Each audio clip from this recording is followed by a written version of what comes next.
Okay, well, I'm being told that I'm live. I've got no idea if I am actually live. Let me just get myself together here and see if anything exciting is happening on my channel in terms of a live broadcast. I'm sure you will tell me if I'm live or not live.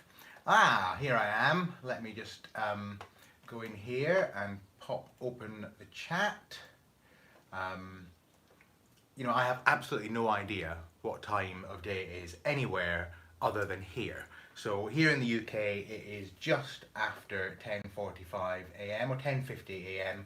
So many of you may well be asleep at the moment. I don't know. But I'm coming on at the moment because I need to do a practice in going live because it's been some time since I was live, and what I wanted to do is just come on and have a practice, because you'll find out why in a second, because I need to make sure that I am still capable of going live and my equipment still works and all that kind of stuff, because I need to be able to go live on Sunday. So if you are around on Sunday, then I hope you'll join us for an event that I'm going to be telling you about in a second. So welcome back to the channel, and welcome back to YouTube, for me and for you. So what I want to cover today, you'll tell already, I think, from the title that there's a few things that I'd like to cover now. Let me just sort myself out. I want to give you a bit of an update.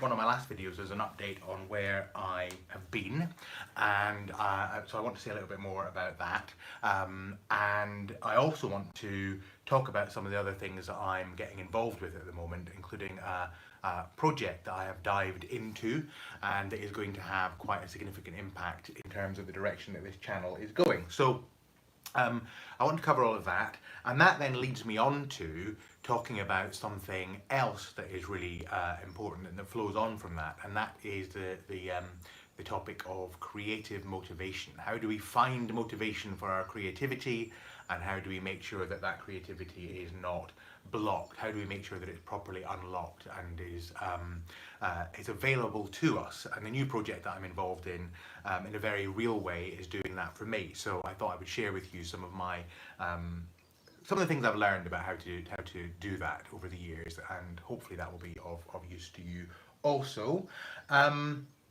What I also would like to do is a new tag. Now, surprisingly, this isn't going to be a tarot tag. This is going to be a book tag, and that relates to the project that I'm involved in as well. And I'm doing the over 30s book tag. So hi Simon, I see you there. Thank you very much. good to have you here. So far it looks as though everything's working okay, so that's reassuring in terms of what's going to be happening on Sunday. So yes, I'm doing the over 30s book tag, and that tag has actually come from, well, two people really. One from a chap called Mark Everden, who's got a channel of his own, and he did the over 30s book tag, and it originates from a channel called Ink Not Blood. And as the name suggests, this is about books that are related to people who are over 30, either because they feature people who are over 30, or they are for people who are over 30. And I'm doing it because it might surprise you all to know, but I am indeed over 30. In fact, this reminds me of the episode of The Golden Girls. I love The Golden Girls. If you don't love The Golden Girls, you cannot be my friend. I have to tell you, I love The Golden Girls, and there's one episode where Blanche, who is of course the Southern Belle, the kind of man-eater person, and she, in this particular episode, is dating or trying to date a younger man, and it doesn't go very well, because she wants to date him because he is this younger man, she's very attracted to him, but he wants to go out for dinner with her, she discovers, really because he would like a mother figure. And he comes back, or she comes back after the date, the disastrous date, and she's talking to the girls over cheesecake in the kitchen, which of course is what they always did. And she says, and I'll try my Blanche Devereaux accent, which will probably be crap, but I'll give it a go.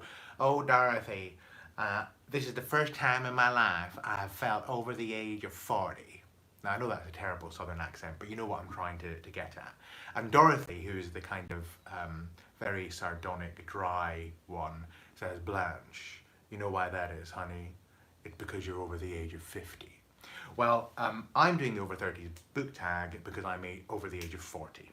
And I thought it would be a good way of getting involved in BookTube, and you'll find in this tag some of the things I've chosen also have some tarot related elements as well. So in terms of my update, what to say to you first of all is that I actually had given you an update in one of my previous videos about the fact that my father had been ill, very, very ill, with cancer, and was beginning to receive treatment, and that the treatment seemed to be going well, which is good. And let me just adjust my chair because I feel like I'm a bit too low. By the way, do you like my t-shirt? This is my new t-shirt, and it relates to one of the books that I'm choosing. And it's a glow-in-the-dark Gandalf. This is Gandalf from Lord of the Rings, standing in front of the gates of Moria, and all of this in the dark glows if you turn the lights out. So if this was nighttime and I had the capability of turning the light out, I would show you, but it's not, so I can't. So you'll just have to take my word for it. Anyway, we've had some good news in terms of Dad. So we do know that it is cancer, and it has in fact spread. So obviously that's difficult and will have to be dealt with, but it's treatable, and it's responding to treatment, and so he begins more treatment in a couple of weeks, and his oncologist is very pleased with his progress, and most importantly, from my point of view and from my family's point of view, he is feeling much better in himself, which is great. And so that's really good news, and I want to thank all of you who sent me messages asking after him and asking after me and sending your support and your love. It really, really meant a lot that you were able to do that, and it certainly helped me through what was a very difficult situation, and I passed on the messages to my dad, and he was very touched as well. So I really appreciate that you took the time to do that, and that you were holding us in your thoughts, and that you were sending us the kind of energy and support that you were able to send. And you know, I had all kinds of different offers of support in terms of thoughts and prayers and Reiki and energy and candles being lit and all kinds of things. And just for some of you, it was just, you know, sending messages, and I can't thank you enough for those either, because they all made a difference, very, very real difference to me, and a very real difference to my dad. So thank you so much for that. So because things have, you know, got to a point where, hello little Zen Crone, nice to see you. Now that's the clue. Good morning, you say. So it's morning with you as well. How early morning is it with you, or late morning? I've got no idea whether you're ahead or behind me. It's now, must be about 11 o'clock here now. 3 minutes to 11 here. So I hope I haven't got you out of bed at the crack of dawn. Yeah, Julie is an early bird, isn't she? So, so yes, in terms of the fact that, you know, Dad is in a pretty good place now in terms of getting the treatment he needs, and is heading in the right direction, which is great. It means that I've got a little bit more stability now. I have kind of been on standby waiting to go home for various different test results and to support him. And of course I will be going back up to Scotland very soon anyway, just to see them and to be there, particularly as his treatment progresses. But it gives me a little bit more stability in terms of what I'm doing here. And that is allowing me to get back to thinking about YouTube and what I'm going to be doing on YouTube. So apart from practicing going live as I am here, what I'm also going to be doing is getting back to my awareness inquiries series that I had started earlier this year. And in fact, on Sunday, I'm doing something which will both be a live event that I'm participating in, and another episode of the Awareness Inquiry. And that is, of course, the 24-hour Global Tarathon, which is happening on Sunday, the 2nd of June. I'm on at 4 o'clock UK time. And you can work out what that is for your time zone. But we've got a whole host of people on the channel. Let me just bring up the list. There have been a couple of changes to the lineup, so I'll try and make sure I don't mention anyone who is no longer able to participate. But I think it's going to be great. We've got such a good lineup. We've got so many interesting people, so many interesting topics. In fact, the thing that I'm going to struggle with a bit, I think, is that there are several things happening earlier in the day and later in the day that are of real interest to me, and so I'm going to have to make sure that I don't overstretch myself and stay. Well, I'm going to try and see as much as I can, but I also don't want to be completely zonked out when I am meant to be doing my topic. So we've got Simon from the Hermit's Cave who's introducing the event, and he's going to be covering how we bond with our decks. We've got Kelly Bayer doing tarot and herbalism. Christine and Celeste are doing tarot and mediumship. We've got Tarot Map doing an astrology focused session on Chiron and tarot, which is very, very interesting, I'm sure. Becca Tarot Night Owl is doing humour and tarot, which I think is so appropriate because I always get a good belly laugh from Becca and her channel. I'm on then at 4 o'clock, and I'm doing, I've given myself the topic title of Tarot, Non-Duality and Enlightenment. So something nice and easy for me to prepare for and for you to listen to. So that's one of the things I'm going to be doing this weekend for the rest of today and tomorrow, is getting ready for my session. Kelly from The Truth in Story is doing the cards as questions, which really intrigues me because that's one of the ways I often read tarot. I presuming this is what she means, I sometimes will see a card as it appears in a reading as being there to ask me a question, not necessarily to answer my question, but to ask me a further question. So I'm fascinated to see what she does with that. We've got Papa Squirrel, another Brian, who is doing tarot and social media. We've got Dustin from Modern Metaphysic Man doing a brief history of cards. He and I had a really interesting conversation recently about the history of cards and card reading. Which is great. We've got Danny Mystic doing tarot spell work, Jen's Balanced Tarot, starting your tarot journey. We've got Jennifer Ball, Witch House, doing tarot and grief, and I know that that's a topic that's been really current in Jen's life, and so I think that will be a very profound and interesting session. Supportive Tarot, asking the right questions. Jeff from Tattooed Spirit is doing Does Tarot Reflect? Tangi is joining us now. Not sure if you've said. Oh yes, no, that Tangi. Yes, there have been some changes. So what I'll do is I'll link after I've come off live. What I'll do is I'll go low. I'll go down below and put the link to some information on the Tarothon and who's on it. So that will be exciting. So Jeff's does Tarot Reflect A Course in Miracles, and there's various others. So we've got Little Zen Crone, who's with us in the chat room, is doing Tarot for Mental Health. So again, very, very interesting. And we've got Avalon Cameron doing tips and tricks on learning the tarot. So there's a whole host of things in here for people who are used to tarot, know a lot about it, and want to know more, and want to go into new, different areas. And also, if you're a beginner, you'll find something here for you as well. So 24-hour live global tarothon. It's the second one. It happened last year and was very successful. Starts Sunday the 2nd of June 2019, and we've got 23 tarot channels. Simon will be starting and finishing the session, so he is definitely going to be tired at the end of it. I hope you'll join us. I think it will be absolutely fantastic. I'm certainly looking forward to that. So that is brilliant. So and then my other update, and this kind of relates to the topics I want to cover in terms of creative motivation, and also the booktube tag, which I'm going to finish this video with.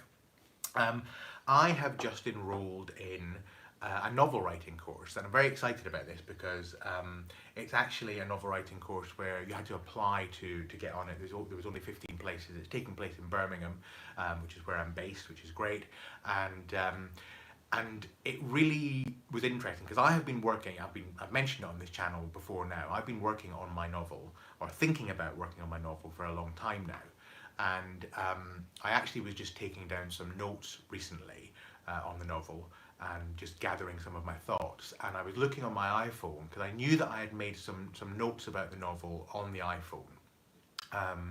And I was scrolling back, and I was trying to remember the very first note that I had made.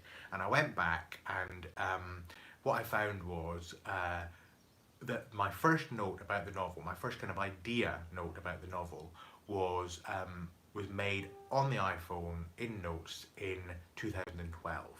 So that kind of was a bit of a shock to me, because that means that the idea for this novel has been running around in my mind for about 7 years.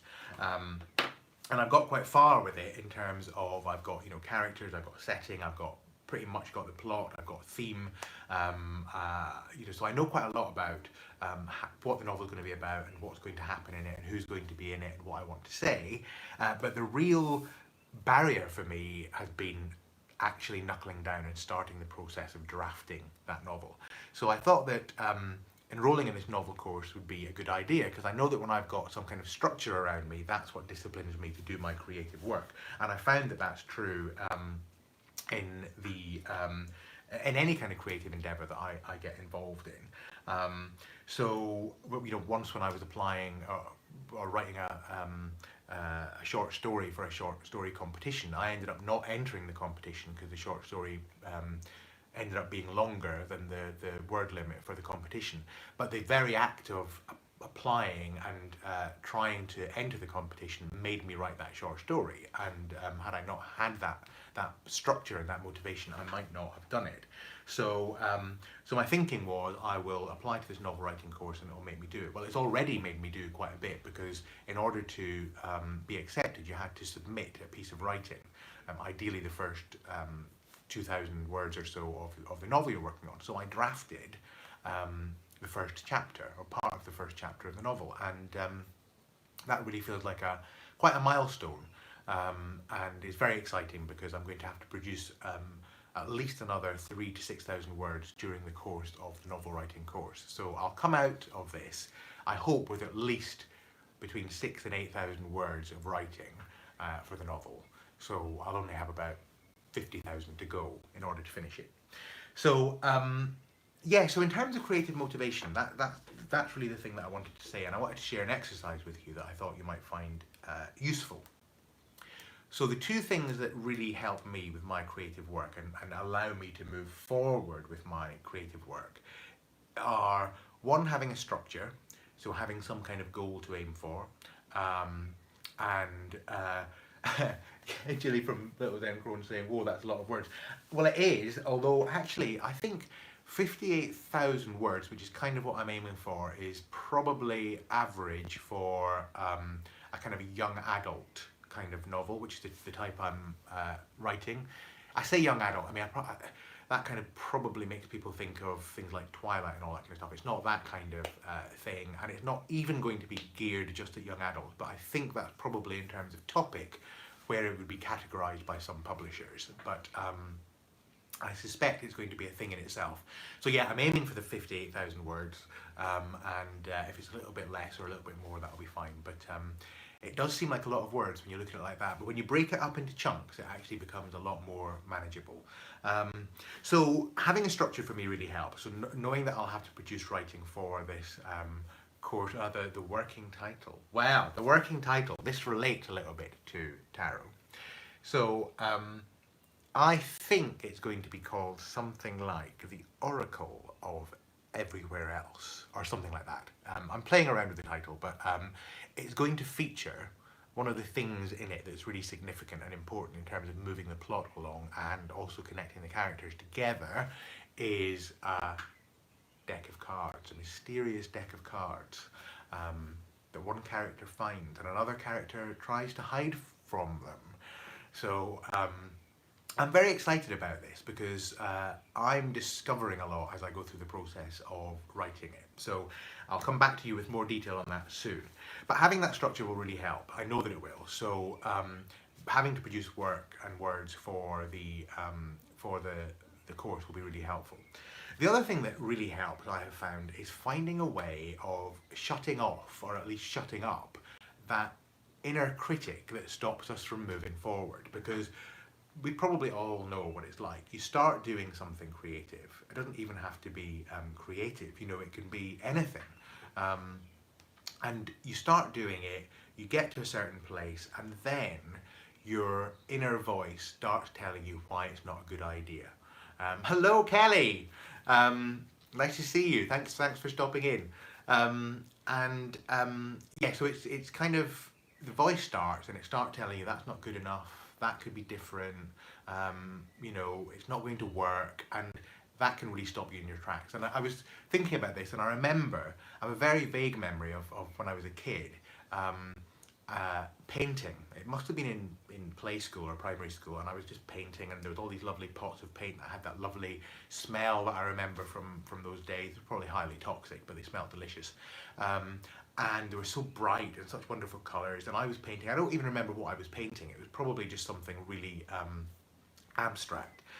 And I can't remember all the details of this, but I do remember that one of the teachers came over, and she didn't tell me I was doing it wrong, but she made a suggestion for why something that I was painting could be done better. It was probably something like I was probably painting daffodils, but using blue paint, you know, blue and orange instead of green and yellow. And she probably came over and said something to me like, you know, daffodils aren't that colour, you should use green and yellow. And I always remember that because that's the first time I can remember having a sense of self-consciousness in my creativity and actually stopping mid-flow and thinking, oh, I need to kind of do this differently. And I know that that teacher would not have meant anything ill by it and was just trying to, you know, educate me, but I think that's probably the point at which I became aware of the fact that there could be this critical analysis of what you're doing. And the problem for many of us who are creative is that we allow the volume on the critical analysis to get turned right up and the creativity volume to get turned down. Now, when I was a student, I found a book called Becoming a Writer by Dorothea Brand, and it was written in the 1930s. And in that book was an absolutely brilliant exercise for turning the volume down on your critical voice and allowing your creative voice to have much freer reign. Now, it is an exercise, it takes a bit of work, and this is what you do. You get a pad and pen. If you're a writer, you get a pad and pen. If you're a painter, you get your paintbrush and easel. If you're a singer, you get a tape recorder or your instrument or whatever it is.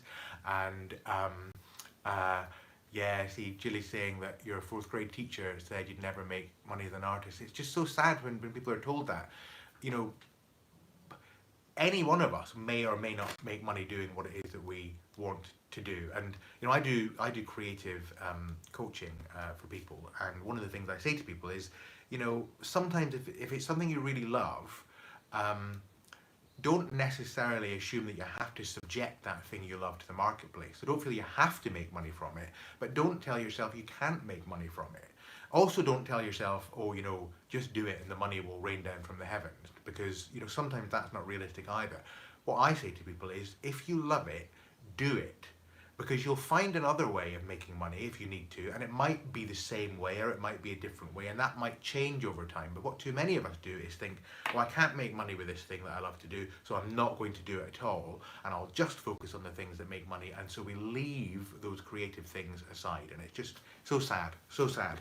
So so this exercise is, you have your pad and your pen or your paintbrush and your easel at the side of your bed, and you go to sleep. But you set your alarm for half an hour earlier than you would normally wake up. So you will lose some sleep doing this, but if you want to do it, it takes some work and it's worth doing. And here's what happens. Your alarm goes that half an hour earlier. You turn the alarm off. You do not go back to sleep.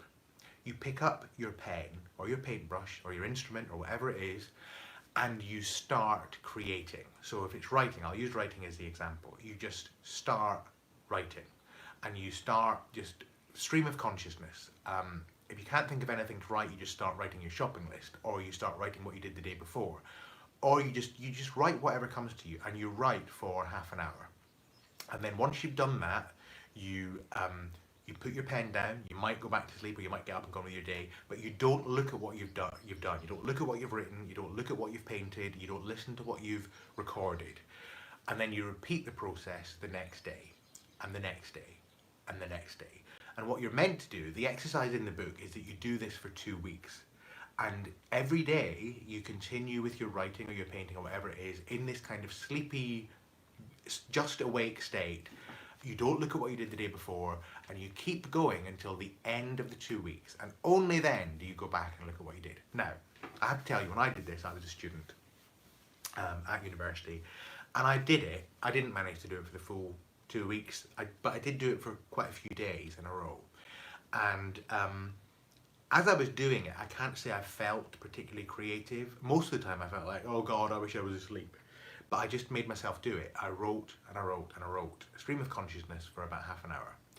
Now, at the end of that period, see you, Simon, take care, enjoy the rest of your travels. And thanks for stopping in. At the end of that period, I looked at what I'd written, and I'm not going to claim that it was brilliant prose or fantastically creative, but oh my goodness, there were ideas in there were turns of phrase in there were sentence constructions in there that were actually pretty bloody good, and that I am pretty sure if I had been doing in a conscious state or a more conscious state, I would have tripped up over, because I would have thought this doesn't quite work, or oh, this doesn't make sense, or blah, blah, blah. So it was a fantastic exercise. It really opened me up to the idea that if we allow our creativity to flow and let our editing side, our critical side, take a rest, because it can always come back in later to do the tidying up, then we can really open things out for ourselves. So those are my 2 tips for creativity. Certainly that works for me. One is provide yourself some structure, some motivation, a goal, and then do something that helps you get past this kind of critical voice. And the other thing I'd say is, in terms of motivation, what I tend to do, and know that I shouldn't do, is I sometimes wait for motivation to appear before I do things. And certainly with this novel, for quite a long time I've been thinking, well, I've got things to do in the house, and I've got things to do at work, and I've got things happening in my personal life, and once I've got those sorted, then I'll do work on the novel. And recent events have really shown me that there might not be time for that, you know. Now Jilly's saying, did you grab coffee first or jump out of bed immediately? I didn't even jump out of bed. I literally had the pad with me in the bed, so I leant on my arm and I wrote. No coffee, no nothing. You're really meant to do this. I mean, obviously if you need to go for a pee, then I'd suggest you do that first. But really, you're meant to be doing the writing immediately you wake up. It's meant to be instant. It's meant to be, really what's meant to be happening is the more rational, linear part of your brain is meant to still be pretty much asleep. You're tricking it into being still asleep, while the part of you that is a bit more creative and free-flowing is awake. So, you know, if you need to have a shot of coffee by the bed ready, waiting for you, you might be able to get away with that. But if you can avoid that, I would advise it. So yeah, in terms of motivation, I sometimes would wait for the motivation. Realise now that there might not be time to wait to do some of the things I want to do in the time frame that I want to do them. So so I'm just getting on with it. So, and what I found is that if you stop waiting for the motivating and you actually do it, then the act of doing it builds the motivation. Even if the thing you do is a tiny little step towards what you want to do, it can be really small, but too many of us think we can't do it at all and we set it aside. And actually what we should be doing is a little bit of what we love, and that will move us forward. It's like a golden thread that just pulls us forward. And then all of a sudden we find we've created things. So, that I think is everything I need to say on creative motivation. And just to re-emphasize that exercise works for any creative endeavor, so it doesn't have to be writing. In fact, in one of my books, my first book, How to Find Your Vital Vocation, I recommend a version of that exercise for people who don't know what it is they want to do with their life. And what I suggest they do is they do the exercise as I've described it, but when they wake up, what they start doing is they just start writing down ideas about what they could be doing. And again, what that does is it allows them to be honest about what it is that they might like to do with their life, without that critical voice coming in and saying, you'd never be able to do that, or you won't make money doing that, or you're not good enough to do that, or any of that stuff. So take care, Kelly. Enjoy your work day, and I look forward to seeing you on Sunday. So that's my creative motivation thing. And now, as we're moving into the second half hour of this video, and I want to try and keep it to less than an hour if I can, I am now going to move on to the over 30s book tag. And this is just such a great idea because As I say, it's for people who are over 30 or who are reading books that are designed for people who are over the age of 30. And because I'm over the age of 40, I feel hyper qualified to do this. And again, a thank to Mark Everden and to Ink Not Blood. I'll link to their channels below for turning me on to this tag. So the first question in the tag is, name one of your favourite books that features a protagonist who is 30 years old or older. So, my first book features a protagonist who is 33 at the time the book starts. And there's another main character, well, not really a main character, but there's an important character in the book, this is a clue, who featured in his own book, which is a prequel of sorts to the book that I'm about to show you. And that second character in this book that I'm about to show you, the book starts with him celebrating his 11st birthday. You're right, that was Bilbo Baggins. The character who is 33 years old is Frodo Baggins, and the book is Lord of the Rings. And this is my prized original copy, the first one I ever had of Lord of the Rings. I love it so much. I need to sellotape the back cover back on. One of the things I love about it is, look at the picture on it. Now, this is clearly, that's obviously the Shire, and there's the Fellowship of the Ring gathering down there. But what's lovely about it is, in recent years, and this is not a criticism, it's just an observation, in recent years a lot of the artwork of Lord of the Rings related material has tended to centre around one or two particular artists. And so there's a very definite look for Lord of the Rings books and posters and so on now. And what I like about this one is it's just a little bit different, and it's got little strange mole creatures at the bottom, which I'm sure don't actually feature in the book, but are just kind of generic fantasy things. And anyway, I love it, and it's very well thumbed. I read this book, I've read it more than once. I read the first half of it actually about 50 times and kept getting stuck in the middle whenever they get to Helm's Deep. For some reason I could never get past that, and then one day I just thought I'm going to start from Helm's Deep and read on, and it's absolutely brilliant. Somewhere in Time Tarot, hello, welcome. Thank you very much for being here, nice to see you. So I'm very relieved to see that live is working. This bodes well for Sunday and for Tarathon, so at least I know roughly what I'm doing. So anyway, yes, Lord of the Rings, and of course Lord of the Rings now is a multimedia phenomenon, but when I first read it, it was really just a book. Well, that's not quite true. It was a book and a computer program, because I got turned on to The Hobbit, first of all, because I had the ZX Spectrum game of The Hobbit. I don't know if any of you remember that. If you're in the UK and you're my age, then you might remember that. But it was an adventure game where basically you typed things in, like gave people instructions. So you were Bilbo and you had to go and find the treasure, and Thorin was with you and Gandalf was with you, and they'd sometimes wander off on their own. But you could say things to them and you could pick things up, and you'd literally do it by typing in, pick up the short-bladed sword, say hello to Thorin, and so on. And I eventually solved it. I actually managed to get the treasure and get back to Bag End, and it was just brilliant. It took me months and months to do it, but it was great fun when I did. But it was also great fun because you could do really weird things, like obviously you would fight certain characters, like if a goblin appeared or a troll, then you would have to fight them or do something. But you could also fight your friends as well. So sometimes I'd just get so annoyed with being stuck that I would stab Thorin and things like that. And Thorin had this tendency in the game to do things like the computer game would say that he'd sit down and start singing about gold. The other fun thing to do in the game was, if you found the ring, which of course would turn you invisible, you could, and let's say you had the ring and Thorin and Gandalf were in the room with you before they had wandered off, you could do this. You could put the ring on, which made you invisible.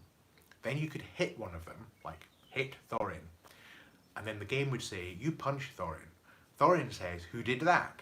Thorin attacks Gandalf. Gandalf is now dead, and all that kind of stuff. So, which takes me back to my Gandalf glow-in-the-dark t-shirt. That's why I'm wearing this, because I wanted to mention, of course, Lord of the Rings. So, that is my first book, and I love it very much, Lord of the Rings. And Gilly had just said that you've struggled to get through it. I would say start with The Hobbit.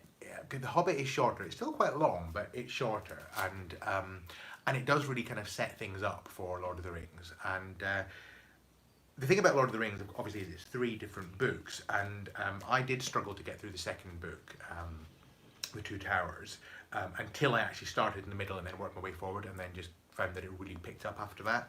But I love the first book, The Fellowship of the Ring, and it's got this wonderful blend of kind of adventure story, folk horror, bucolic fantasy. It's just a brilliant kind of combination, and then of course it goes off into all kinds of different arenas. So that's Lord of the Rings. The next question is, name a book that represents who you were when you were younger. Well, of course there are lots of books that represent who I was when I was younger, but I've picked actually a book series that represents, or at least was important to me when I was in my early 20s. And it is Neil Gaiman's Sandman series, which is actually a graphic novel. It's a graphic novel. It's actually a graphic novel series. It was originally a comic, and then it was compiled together. And I reread The Sandman every few years. Hey, Crystal Iorama! Hi, how are you? I'm really pleased that everyone's popping in. We've got a number of different channels in the room now. That's fantastic. Did it sound American? Oh, I'm pleased. Were you in when I was trying to sound like Blanche Devereaux earlier? That didn't sound American. My name is Blanche Devereaux. No, I can't really do the southern accent. Anyway, so The Sandman I reread every few years, and Andrea just got home. Nice to see you. Nice to see you. And well, it's the beginning of the day here. I'm beginning to get an idea of where everyone is at different time slots. So this is a fantastic series. I love Neil Gaiman's work. I don't love all of it. I wasn't all that fond of American Gods, I have to say, but I love his other books like Neverwhere and The Graveyard Book and Stardust and so on. But The Sandman is where my real love lies, and again, this is just a great combination of, it's got fantasy, it's got science fiction, it's got literary references, it's got sort of superhero elements. It's just brilliant, and it's got fantastic illustrations, and there are 10 different volumes. So we've got Preludes and Nocturnes. I'm really having trouble with I'm mixing up my worms today. So Preludes and Nocturnes is the first one. The second one is The Doll's House, and again, fantastic illustrations, lovely, lovely, lovely. Then we've got Dream Country, then we've got Season of Mists, then we've got A Game of You, then Fables and Reflections, then Brief Lives, and then annoyingly I don't have the 2 that come in this cover of the next ones. World's End is next. The Friendly Ones. And yeah, the mind is going too fast these days, or too slow. The mouth's going too fast and the mind's struggling to keep up. And then finally we have The Wake, which is the final one. And again, just beautiful, beautiful artwork. It's just it's a wonderful, wonderful experience to read The Sandman, and I really, really highly recommend it. So there's a lot in there, very emotionally involving and very special. So I love that, and I like it because I guess the early 20s for me was a very important formative time, and that's why I associate that with being an important time in my life. So question number 3, name a book that represents where you are in your life now. Well, I actually am going to have 2 sets of books. So the first one is one that I'm reading at the moment, which is absolutely brilliant. If you are a storyteller and you want to understand how story works and how to construct story, I would recommend this one, John Truby's The Anatomy of Story, 22 Steps to Becoming a Master Storyteller. And the reason I like this, it's quite a dense read. In fact, I've had to go through it and summarize it for myself to make it kind of more graspable. But what he does is he doesn't impose an external story structure. You know how you get all these different story structures like 3-act structure or the hero's journey or Dan Harmon's story cycle. There's various different versions. What Truby does instead is say that actually your story structure exists in your story idea, and you've got to uncover it. So it's not so much that you're imposing a structure onto an idea, it's more that you are finding finding a way through finding a way through the kind of idea itself to get to the story structure. So really, really interesting, and that's obviously very much in my mind because I'm working on my story. But the other ones I wanted to show you are books that are about, I guess it's really why I'm interested in doing this channel and why I've been, Heather, don't worry if you missed anything, I will be leaving this video up, and I'm in the middle at the moment of doing the over 30s book tag. So welcome, welcome, welcome. I'm glad that you're here. I hope you're having a good day at work. So yeah, the reason I do this channel and the reason I'm interested in tarot is because I'm interested in what you might call the nature of reality. And for me, lots of things help us understand that. So studying metaphysics and spiritual traditions, art, engagement with art and creativity, and also understanding science. So I'm not one of these people that feels, I think as some people do, that, science is like the opposite of spirituality or any of that. Hi Simon, welcome back. I think that they can and should be very complementary. And so the books that I'm exploring at the moment are this one, Brian Greene's The Hidden Reality, Parallel Universes and the Deep Laws of the Cosmos. And I'll read you what it says in the back just because it gives you an idea of what's in it. There was a time when universe meant all there is, everything. Yet, as Brian Greene's extraordinary book shows, ours may be just one universe among many, like endless reflections in a mirror. He takes us on a captivating exploration of parallel worlds, from a multiverse where an infinite number of your doppelgangers are reading this sentence, to vast oceans of bubble universes and even multiverses made of mathematics, showing just how much of reality's true nature may be hidden within them. Take care, Jilly. Nice to see you, and I'll see you again very soon. Bye. And in the book, it's got information on parallel worlds, on the quilted multiverse, on the inflationary multiverse, on various different types of multiverses, on unifying nature's laws, different dimensions, universes, computers, and mathematical reality, and blah, blah, blah, blah, blah. Lots of really interesting and mind-expanding stuff. And then a similar book, which is a bit older, is this one, In Search of the Multiverse by John Gribbin. And this covers a similar topic. Again, I'll read you what it says in the blurb. We once had to abandon the idea of Earth being at the centre of the universe. Now we need to confront an even more profound possibility. The universe itself might just be one universe among many. In Search of the Multiverse takes us on an extraordinary journey examining the most fundamental questions in science. What are the boundaries of our universe? Can there be different physical laws from the ones we know? Are there in fact other universes? Do we really live in a multiverse?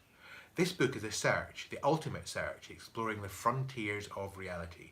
Ideas that were once science fiction have now come to dominate modern physics. And as John Gribbin shows, there is increasing evidence that there really is more to the universe than we can see. Gribbin guides us through the different theories, revealing that what they have in common and what we can come to expect. He gives a brilliant tour of the current state of cosmology. Along the way, Gribbin explores the very latest thinking about quantum theory, about gravity and the fundamental forces that shape our world, about time and multiple dimensions, about matter itself and about the growth and fate of the known universe. He even examines the future, where we will one day confront the possibility of creating universes ourselves, and the risks and extraordinary mind-bending implications that this brings. John Gribbin is our best, most accessible guide to the big questions of science, and there is no bigger question than our search for the multiverse. And just some of the chapters here, great titles. The Coming of the Quantum Cats, I'll read that one with Maya. Cosmic Coincidences Revisited, so that would be very interesting to those of us into divination. Quantum Bits and Time Slips, Infinite in All Directions. The Strings, the Thing, that's about string theory. So all kinds of stuff about black holes and all that. So that's another one. And then there's this one, which I've mentioned on this channel more than once before, which is also a book about the nature of reality, but it comes at it from a very different angle. And that is Loving What Is by Byron Katie, which is a book about inquiring into reality and well, learning to love what is happening as it's happening, even though it might feel painful and difficult, but understanding a kind of a profound kindness that exists in reality. And she does that through the meditative process called the work, which is 4 questions and turning stressful thoughts around and finding examples of why different thoughts are true, etc., etc. I've done a video on this, so I'm not going to go into it in great detail. I'll link that video below.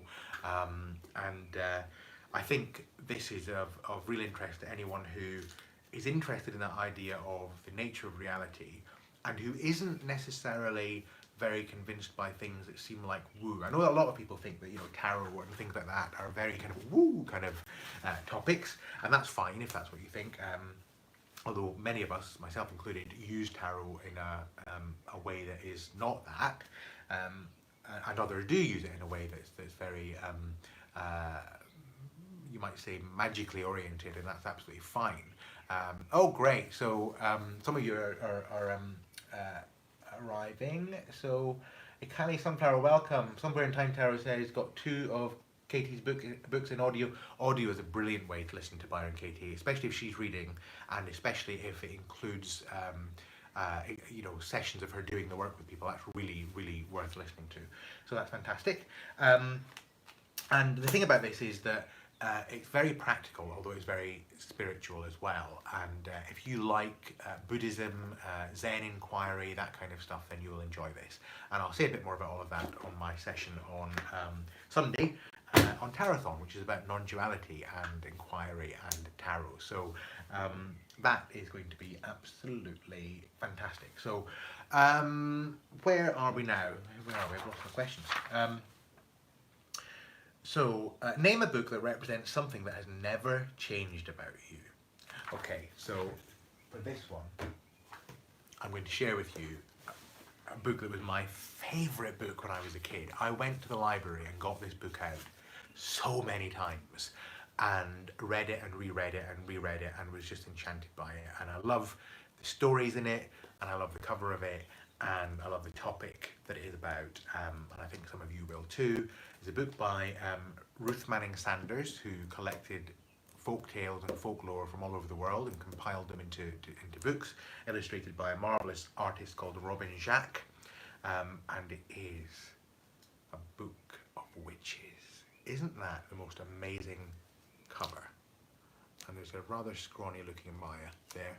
But look at that cover, look at the colours, just look at, you know, oh, I love this book. And the illustrations in the book are fantastic as well. Again, they're by Robin Jacques. We have that colour illustration. And yes, I did read from this one. I can't remember which story I read from this. Oh, I know what it was. It was The Black Stairs Mountain. That's the one I read. That is a rather fantastic story. Oh, it's just, you know, it's just a brilliant book, a lovely book, and the reason that I've chosen this one in terms of what's never changed about me is that this book is about magical things and witches and kind of spooky things like that, but it's also about folk tales and folklore. These are folk tales that came from lots of different cultures, and they were compiled together by Ruth Manning Sanders, and she did lots of other books. She's got things like a book of dwarves and a book of giants, a book of dragons, a book of wizards, a book of mermaids, a book of ghosts and goblins, a book of princes and princesses, a book of devils and demons, a book of charms and changelings, a book of ogres and trolls. Excuse me, let me have a sip of water. And so it's very interesting. If you're interested in mythology and folklore and all that kind of stuff, you will really enjoy it. There's an illustration from Rapunzel. Rapunzel, let down your hair, and all that. So that's my book, and I still love these kind of things now. That never ever changed about me, and I don't think it ever will. I hope it doesn't anyway. So I'm losing my voice now. So name one of your favourite classics. Well, I'm actually going to name 3 of them to make up for the fact that I haven't got one of them to show you, because lots of our books are still packed away because we're doing work on the house. 3 of my favourite classics in the order in which I think I encountered them. One is Great Expectations by Charles Dickens, and why do I love that book? I love that book because Well, I actually first saw the 1981 BBC TV series of Great Expectations, which had a brilliant cast. It had Stratford Johns as Magwitch, the convict, and it had Joan Hickson as Miss Havisham. And this tag, it's not a tag I've started, no, it's actually one that I found. It's one that was started by a channel called Ink Not Blood. I'll link them below when I finish doing this. But it's great for people who are over 30, and because I'm over 40, that's why I'm doing it. Yeah, so Great Expectations. I saw the TV series first, and that really left an indelible mark on me. In fact, there's a particular part of it. I don't think I'm giving away any spoilers because it's such a well-known story, but there's a bit where well, I'll just say that Miss Havisham's dress catches fire because she sits too near an open fire and you know, gets put out and all that kind of stuff. But you know, you see her in this BBC adaptation kind of running across the screen with her dress in flames, and it was really scary. And it really stayed in my mind. Anyway, after that, I read the book and loved the book. And then just recently, earlier this year or late last year, where are we? It's all been a bit of a blur. Late last year, when I was on holiday.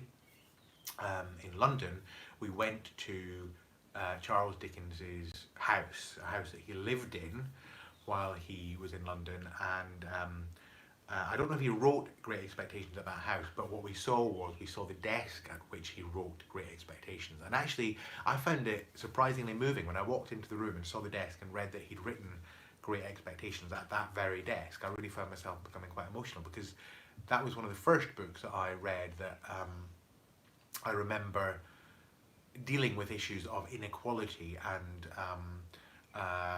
moral choices, if you like, because Pip, the main character, has to make several moral choices in the book as he grows and develops. So I love Great Expectations. That's my first one. The next one is a book by Graham Greene, a modern classic, or a more modern classic, called The Power and the Glory. And that's a book that I've studied several times. I studied it at university, and before that I studied it at school. And I just love the way it's written, and it's a book about in which Greene himself was trying to, I guess, understand his own Catholicism and what that meant for him. And it actually relates back to the exercise I told you earlier about, where you go to sleep, you wake up half an hour early and start taking notes. I actually did that once when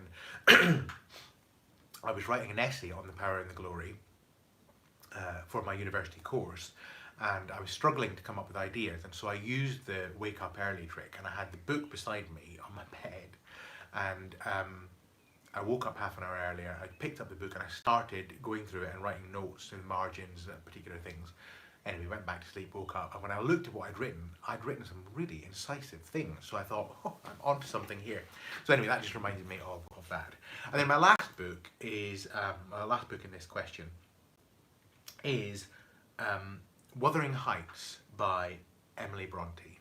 And I read that when I was in my early 20s, and I actually read it because I was into the music of Kate Bush, and she of course wrote and sang the song Wuthering Heights, out on the wily windy moors and all that, and that was my Kate Bush impression.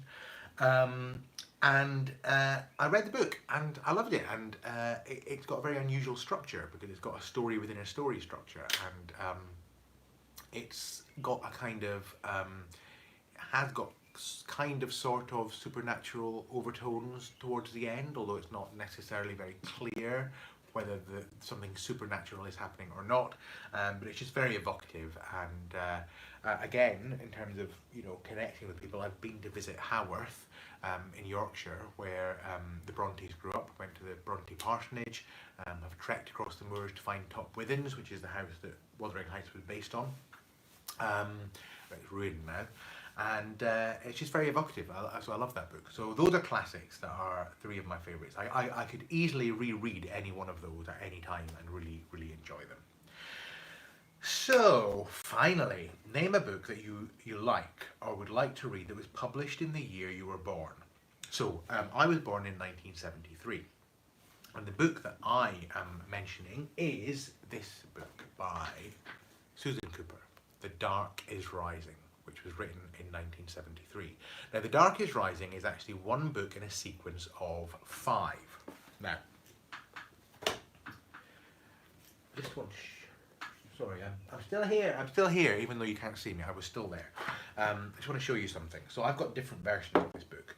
So here is a box set of all 5 of them, and they are Over Sea Under Stone. Now this book was written in 1965, and what's interesting about this sequence, and it just shows you how different different creatives work. You might think that Susan Cooper sat down and thought, I'm going to write a 5-book series, the way that a lot of people do now.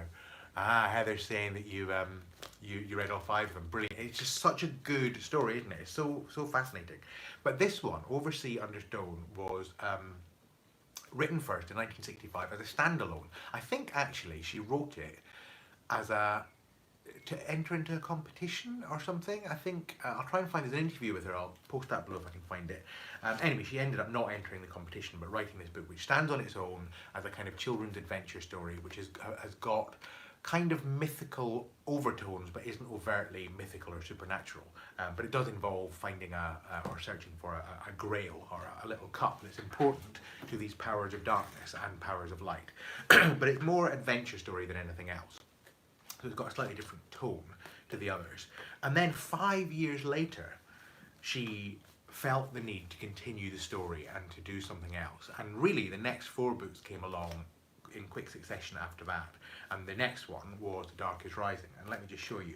I've got 3 versions. So here's the one that comes from this box set.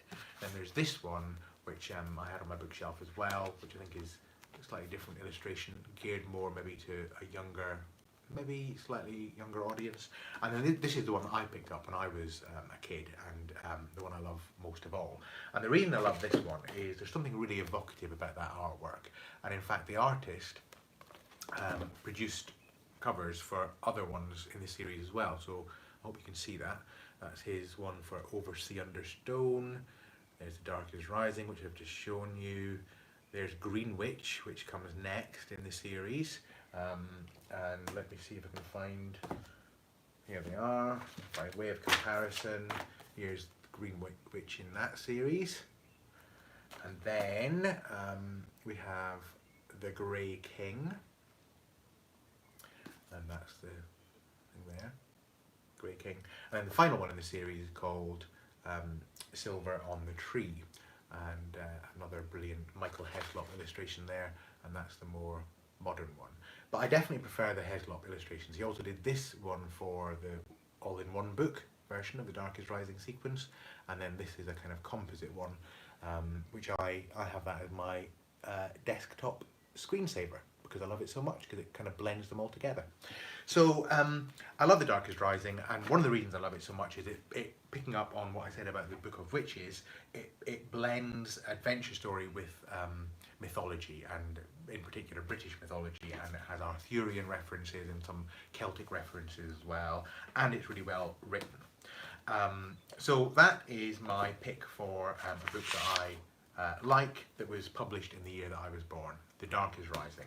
And the other ones, as I say, started off being published in '65, and then the final one, Silver on the Tree, I think was published in about 1977. Yeah, 77, that's when the last one was. So really, over 4 years, she did the final 4 after a gap of 5 years for the first one. But it's worth reading them all in order if you can, but you can certainly start with The Dark is Rising if you want to do. That's what I did.